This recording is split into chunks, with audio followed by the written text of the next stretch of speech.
非为你活，谁要这名满九州？爱为我所用，才不枉生无敌手。凌风的高颂会让我觉得落空，绞尽所有，要和你生死相从。莫非爱才是准一生所终？为何我越战越觉得苦痛？没能得到你许我的平凡朝暮，那情愿路回到落。若你怀中而不是云风，穿过那迷雾一重重封锁。这是道生父与善恶孰轻孰重，只有爱给我天空海阔，只做你的英雄。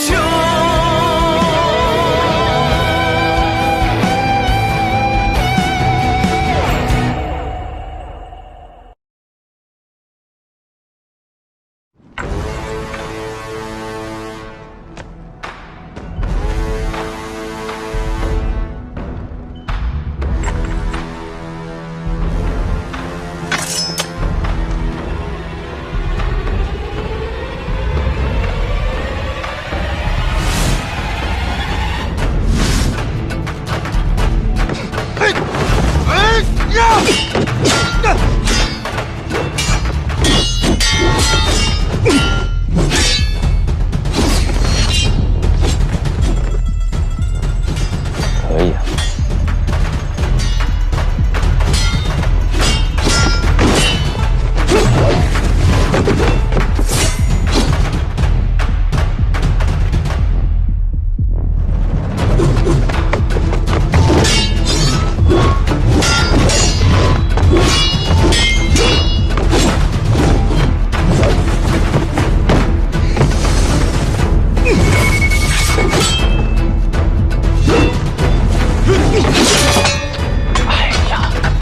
小小狼群的兵器不趁手啊！停！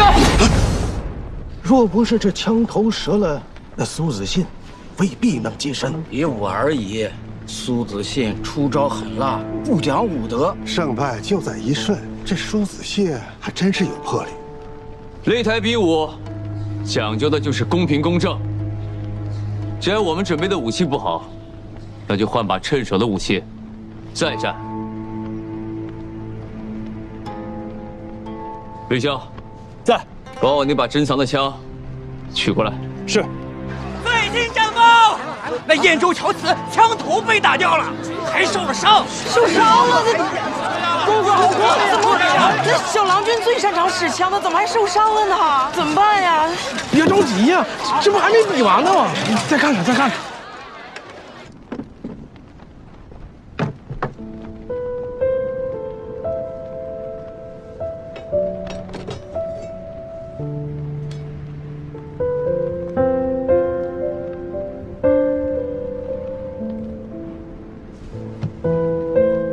伯公的枪。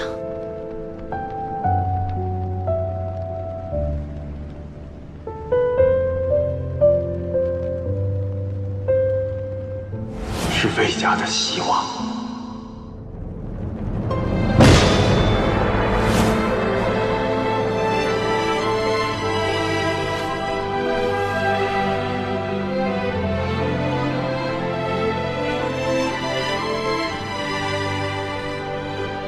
举枪。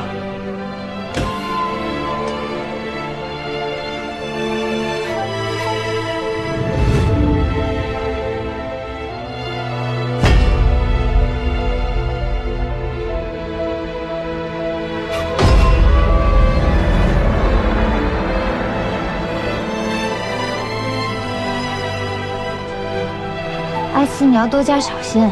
阿姐放心，这次有了充足的防备，定会叫他心服口服。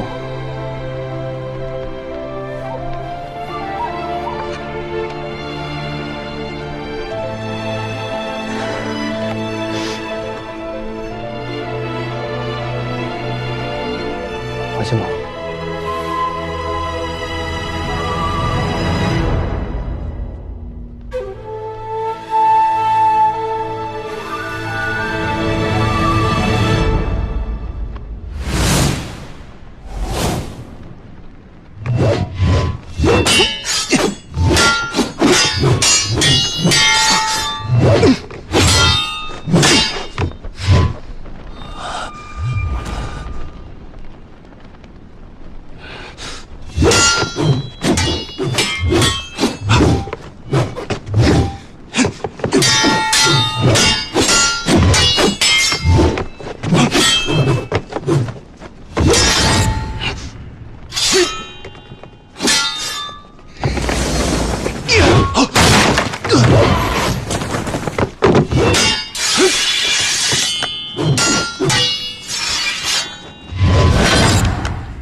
小子可以的。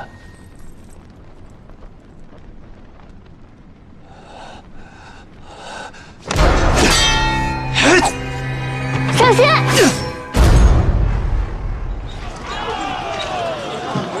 哎，比完了，结束了，结束了。那结果呢？胜了，胜了，燕州胜了！燕州胜了！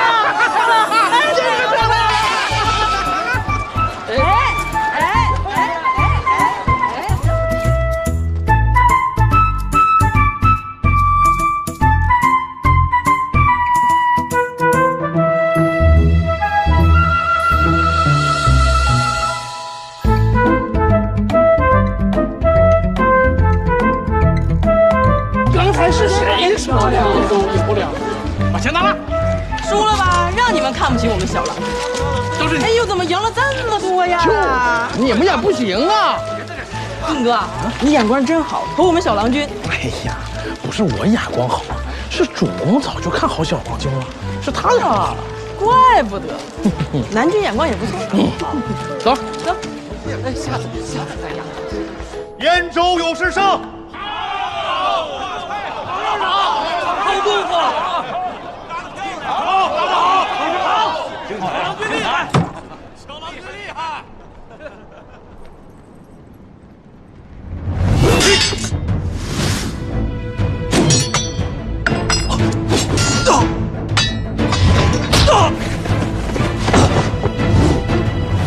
擂台比试，点到为止。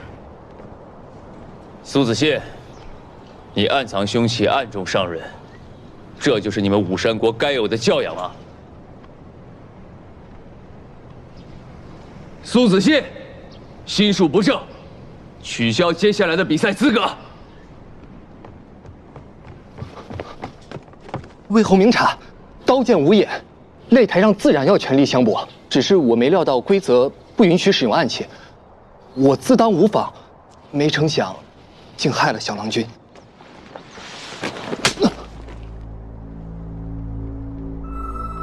阿姐，魏侯，是我教导无方，子信他求胜心切，才在擂台上失了风度，但他本无心害人，还望魏侯莫要责怪。擂台比试难免磕碰，但我征战沙场多年，他是否是有心还是无意，我自然有分晓。苏子信此人心术不正，玉楼夫人若不严加管教的话，只会受其拖累。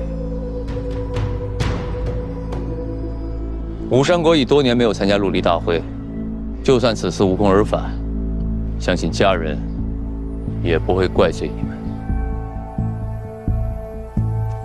魏侯，其实我此番前来，有事瞒你。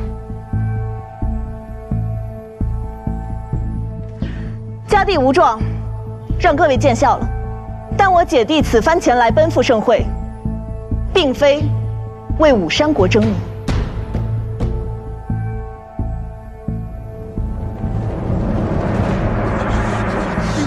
妾本是边州女君，先夫去后，边州新主南荣先父的旧部，逼得薛泰已自立门户。薛泰确实反了。哎，这陈庞啊，那是不容薛泰，他是压不住薛泰。除了绝郡，他大大小小也缺了不少地了。是啊，他独占绝郡，坐拥5万精兵。我此番是想为他谋个新主。我相信薛将军定能成就一番事业。原来这玉楼夫人背后另有靠山呐。薛泰追随了玉楼夫人，那要是娶了玉楼夫人，岂不就是白白得了几万兵马做嫁妆吗？对。魏侯，我并非有意瞒你，只是我身为边州女君，也有责任在身。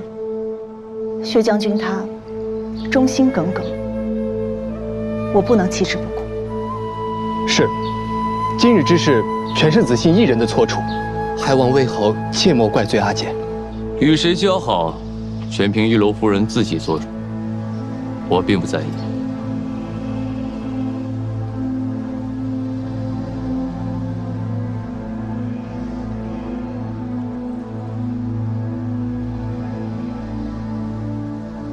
过几日我要宴请群雄，你替我下旨，记得就为玉楼夫人也送上一份。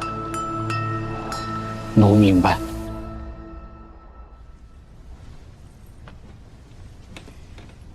疼吗？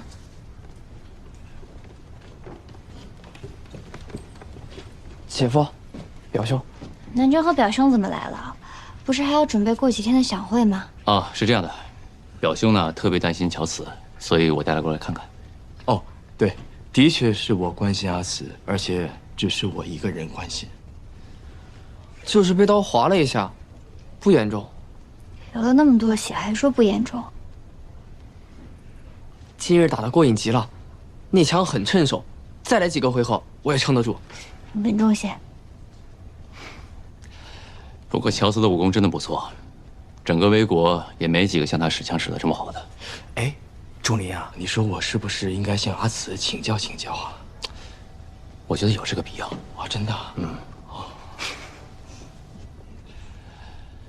不过呢，如今你拿了李逵，过2天的围猎大赛也不必太拼，免得让你姐姐担心。还有几天后的享会，你作为燕州少主出席，务必要注意言行，明白吗？是，姐夫。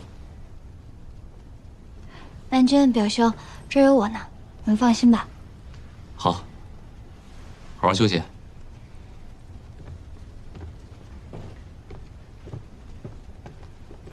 今日在教场上，姐夫还站出来替我说话，看来姐夫还是疼我的。你姐夫这个人啊，就是面冷心热。阿姐真的满心都是姐夫，我不过说了一句姐夫的好话，阿姐就高兴成这样。不是我替他说话，你今日用的枪，是你姐夫兄长的兵器。魏延表兄，已故兄长，魏宝。真的？传说中这把枪，可是世间难得的稀罕物。这枪的做工如何，我不知道，我只知道，你姐夫愿意把他已故兄长的兵器拿出来给你用，是何等的认可你。你今日拿了李逵，切记不可骄傲，要日日勤勉。还有，享会上我叮嘱你的事，你还记得吧？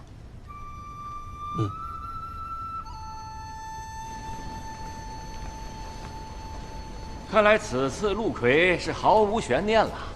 梁牙国现在是人才辈出，今非昔比啊！我等今日在此选拔陆逵、李逵，好不快意，何不趁此机会再选一位花魁？哎，说起这花中魁首，当属牡丹呐。丞相好福气啊！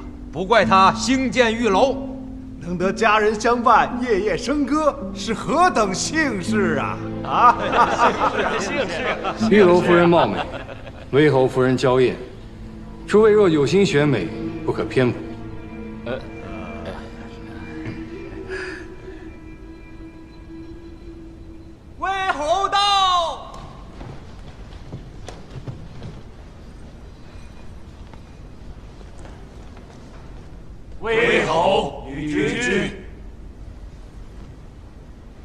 请坐。谢威侯。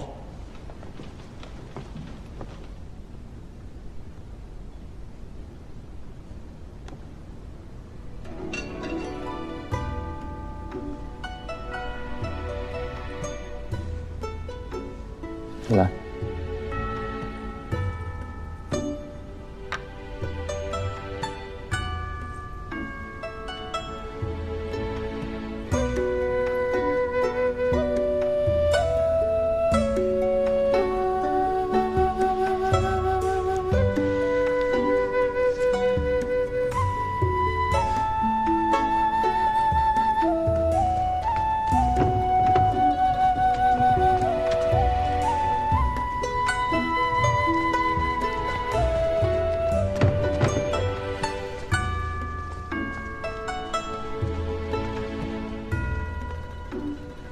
诸位州牧，今日我主威侯不仅要宴请大家，还给各位准备了礼物，劳烦诸位，请走看看去。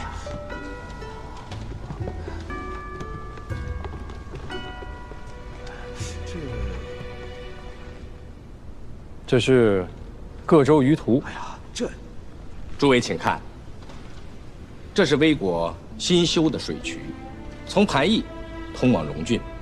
一路引水，不仅解决了旱地之渴，还开通了3城贸易，让更多的货物得以流通，真是一举3得呀！是个大工程，这可是件好事。是啊，原来威侯设宴不过是想向众人炫耀罢了。非也，今日是为了商议与各州牧如何共享水源。此话怎讲？修渠的甜头，魏国尝到了。但魏某不想独享，所以举办这入离大会，还要把美食美酒拿出来，就是要告知各位，只有风调雨顺，才能国泰民安。威侯的意思，让我们也修渠？不错，我想将这永宁渠通向4方，把中原大小河流全部连接起来，这样就能长久解决干旱，解决百姓之苦。中原大部分战乱都是因为争夺水源而起，百姓民不聊生。之前我去盘邑勘察永宁渠的时候，就亲眼目睹了灾民们衣不蔽体、风餐露宿。我们这些身居高位者，如果不想着如何替百姓解决疾苦，每日只想着逐鹿寻乐，那他日定会自食恶果。不错呀，这几年干旱，燕州百姓怨声载道，我早就想向威国取经了。只要威侯能如约饮水，入耀州即可。这么乍一听，倒也是可行的。确实可以啊。不知梁牙王意下如何？我不同意。为何？威侯不过想借修渠一事，钳制各方兵力罢了。我为何要答应？为表诚意，我会调遣兵马，前往各州协助修渠。威侯调兵修渠，目的究竟是调兵还是修渠？是啊，这一旦水渠贯通，其他州的兵马便经由水路直达我耀州腹地，届时该如何抵挡啊？是吧？对呀，对，有道理啊。这修渠一事还有待商榷。没错没错。诸位多虑了。通渠的益处，并非是各州之间的路程，而是百姓的生计和一方安宁。10几年前，燕州也是靠天吃饭，收成多少，全看运气。祖父当初要通渠时，燕州百姓也不愿配合，他四处游说，自己亲自下地开渠，直到通了第1条河之后，百姓们才逐渐理解。最近我主威侯重建永宁渠，燕州与威国之间的贸易往来增加繁多，燕州也变得富足了许多，这才是通渠的最大益处。夫人这番话，代表的是威国，还是燕州呢？我既是魏家妇，也是乔家女。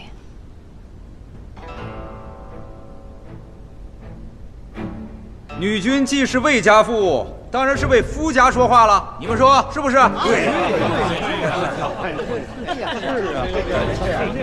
那我能否代表燕州？你，小郎君虽然年少，却是燕州少主，的确可以。燕州自古少水，近3年更甚，河道干涸，庄稼干枯。据我所知，每年都有数万百姓因为饥饿而流离失所。燕州为何不肯修渠？陶州地势低洼，常年发生洪涝，被百姓称为涝州。每逢灾年，百姓便结伴出去乞讨，等来年再重回故里。如此，他们都不肯抛弃家园、周牧，又如何忍心弃之不顾？众州百姓勤苦能干，每年生产大量的瓜果和绢帛，但又因地形复杂，导致商路不通，不得不靠人力翻山越岭，以此送出。每年有多少人因此而丧命？如此情况，众州为何也不肯修渠？14年前，乔魏两家结下血海深仇，威侯曾立誓要诛灭乔族，而如今又为何毅然决定与我乔家结亲？因为威侯深知魏国百姓苦水患久矣，威侯为了修渠，甚至能放下仇恨。如此胸襟与气度，尔等何须担忧？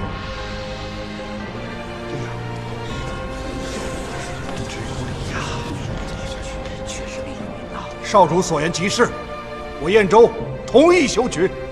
我众州的人多，兴许可以多出一些人力。我耀州可以出一些钱财。我陶州也同意修渠。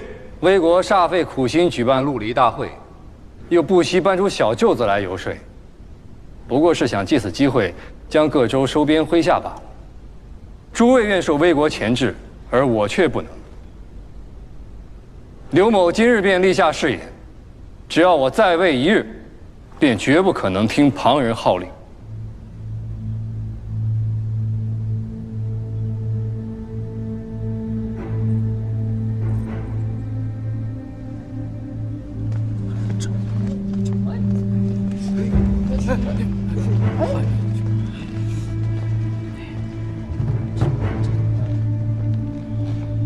威侯通渠，并非为一己私利。我愿去信，劝说薛泰，请他出手相帮。多谢诸位对魏某的信任，为表诚意，也为了尽快修渠，我会调遣10万精兵和10数位治水督工，协助各州修渠。魏侯大义，我等愿协助魏国，一同修渠。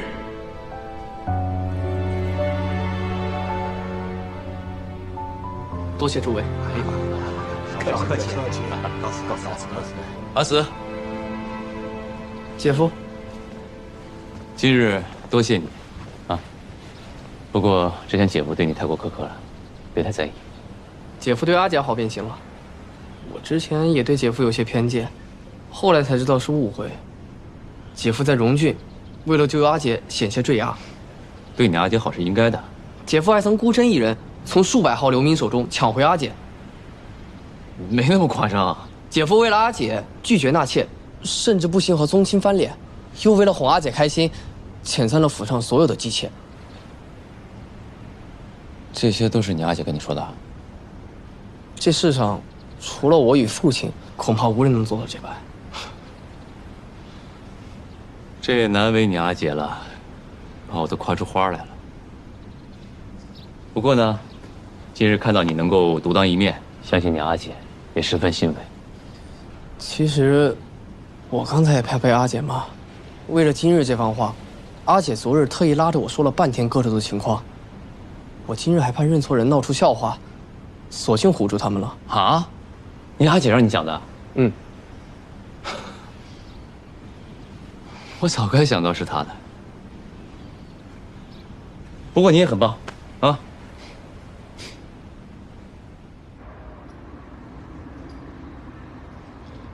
南君怎么来了？衙署没有事了？都忙完了。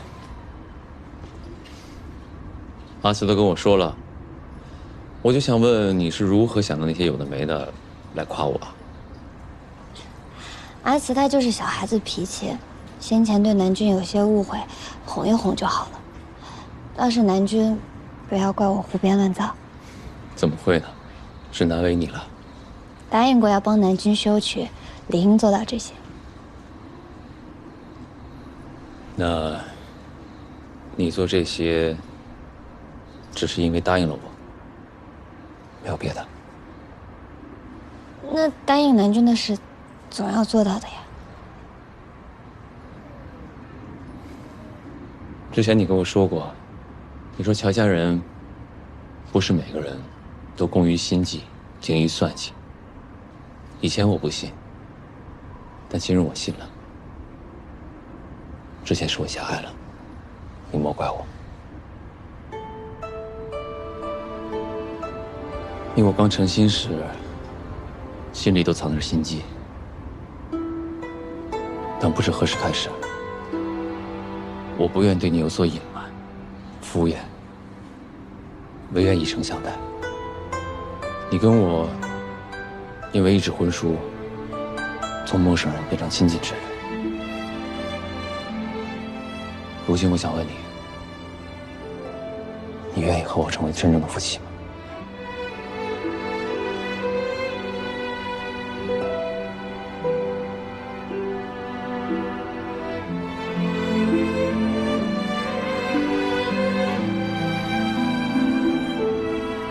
我们一起经历了这么多，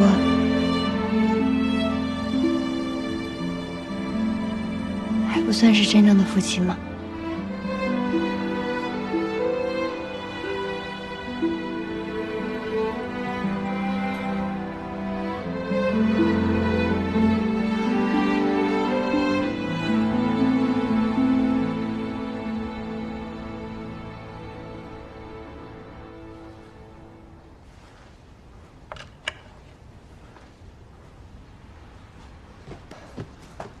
阿姐，我打探到消息，你刘烨是弑父杀弟等位的。那他还挺有本事。阿姐，你若真心想再嫁，也该找个赢面大些的吧。观今日享会，我看那威侯有几分威望，有望逐鹿中原。但他已有家室，而且不易操控。如今陆离大会已经结束，各方势力也会离去，我没有理由强留于此。阿姐的意思是，要找梁牙王。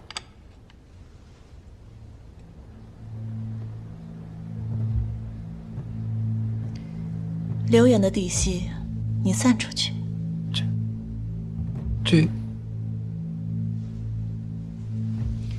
这世上最难掌控便是人心。最易掌控也是人心。只要认清一个人真正想的是什么，要的是什么，便能操控其人，如同操控傀儡。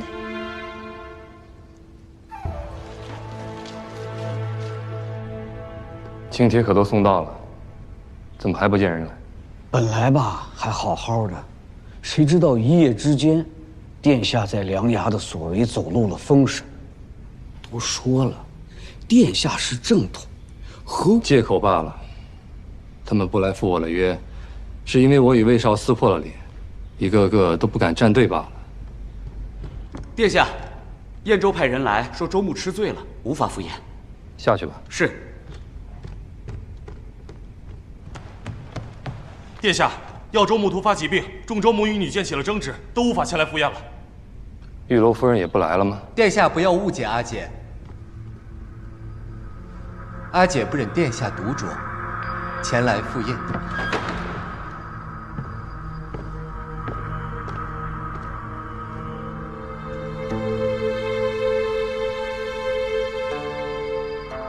我听闻殿下幼时曾寄人篱下，在燕州长大。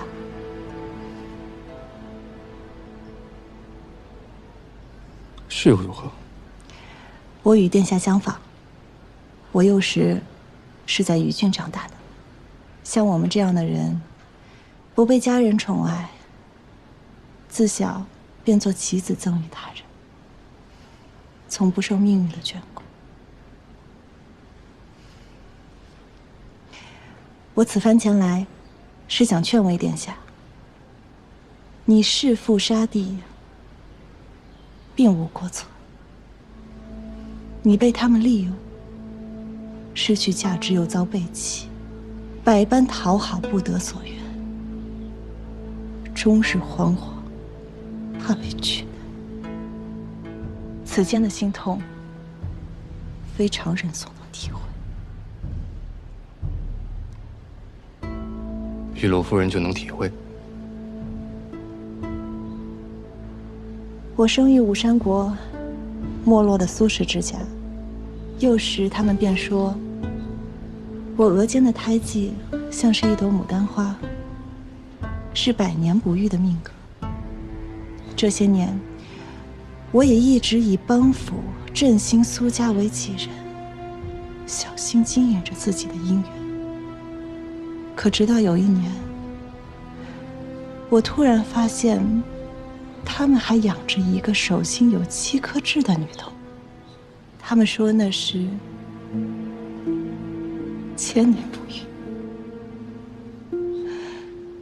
在那一刻，我突然明白，我不过是他们手中的棋子，只要失去价值，便可随时取代。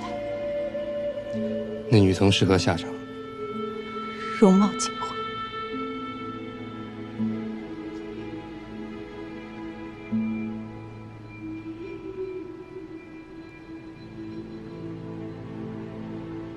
玉楼夫人此次前来，不只是想跟我互诉衷肠吧？妾颠沛流离，早已看惯了那些贪图我美貌和命格的人。眼下，我只想寻一知己，共商大义。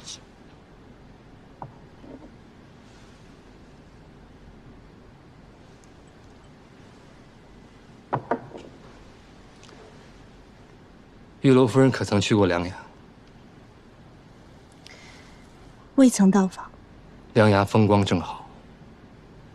等陆离大会结束之后，我可带夫人前去赏玩。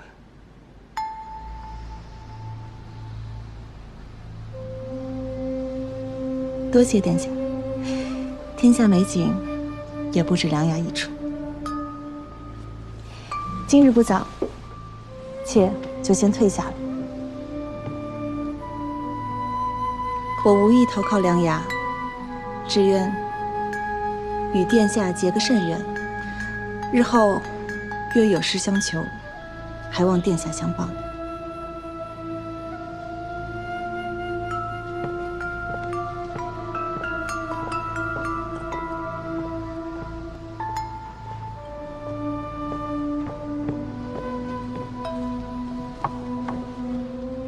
殿下，这玉楼夫人啊，只不过是想给她脑袋顶上那朵花找块好土，万不可受其迷惑呀。我自知道，她不过逢场作戏。那殿下为何惆怅？她让我想到一个人，乔氏。这几日，殿下与故友重逢，难免会思及旧情。就在刚刚，我突然想通了。那日在盘驿，他为何弃我？乔氏生于乔家，花团锦簇中长大，得祖父伯父的疼爱。丁夫人视她如亲女，更何况她还有大乔氏、乔慈这样的手足。换作是我若有这样的家人，我也会为家族牺牲，我也会喊出那一句守护众生的誓语。而我从小没有母族庇护，受妖妇催逼，就如同玉楼夫人所言，像我们这样的人，只配像工具一样的活着，惶惶不可终日。行差踏错，就会立刻遭人斥责、厌弃。乔氏高高在上，注定与我没落。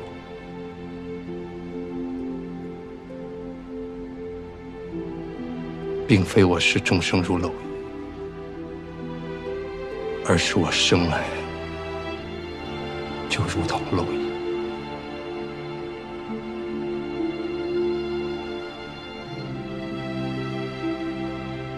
玉楼夫人也是如此。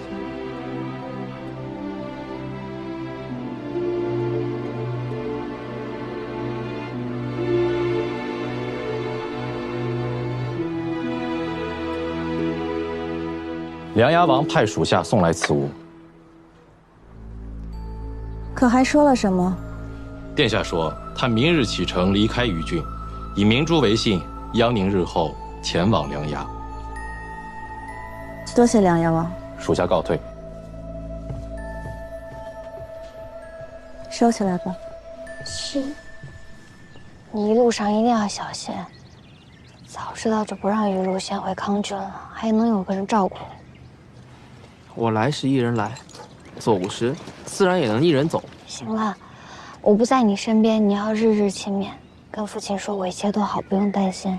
还有啊，你回城的时候路过博雅，一定要给长姐留些吃穿用度，那里不比于郡、康郡，长姐日子过得苦。记下了。姐夫，我把我阿姐托付于你。要是日后让我知道你不好好待她，我定要替阿姐讨个公道。哎，表兄，改日在一起喝酒。喝酒倒不是不行，但是像罗中坊那种地方，以后不许再去了，知道吗？哦。哎。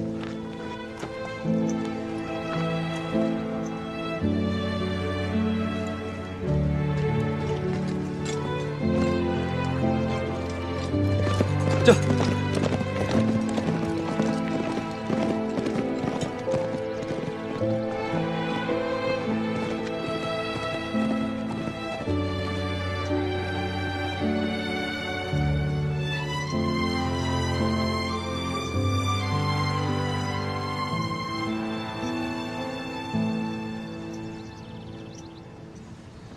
你想不想知道，是乔斯的马快，还是我的马快？嗯。走。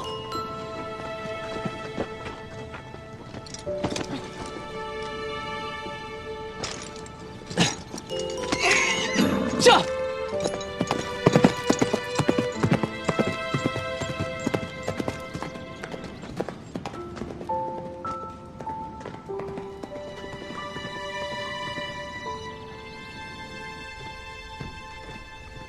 南君，玉楼夫人邀您有事相见。她要走了吗？玉楼夫人说暂且走不了，求您庇护收留。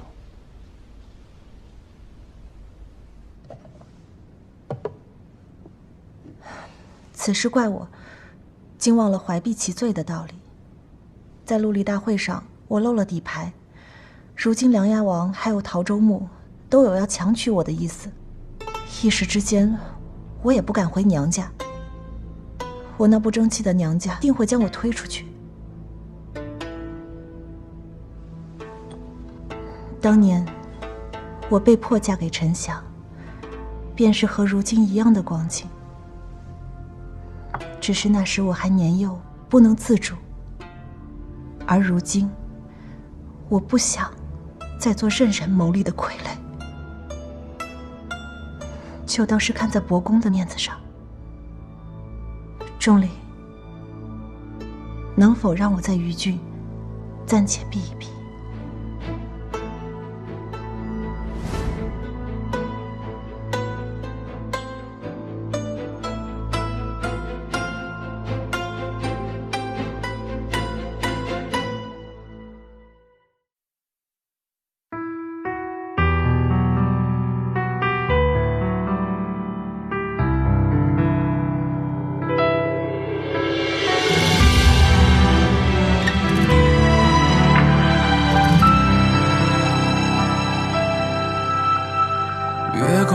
人海无言，却隔岸。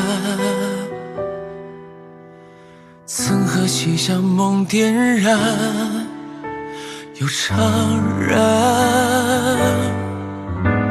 划过我指尖，悄然拨动了心弦。恍若故人，却又隐忍10年。情字尽头无所求，皆是缘。曾辗转朝暮人间，难两全。烽火中聚散，相拥刻下温柔缱绻。惊鸿一眼，此生怎能忘却？我愿跨越山海，赴你的风月，等白首一如初见。江南烟雨不是落在你眉间，心上留恋。我愿斩断宿命，护你的笑颜。哪怕身后是风雪，再多浮生只为这一生思念，此生不枉然。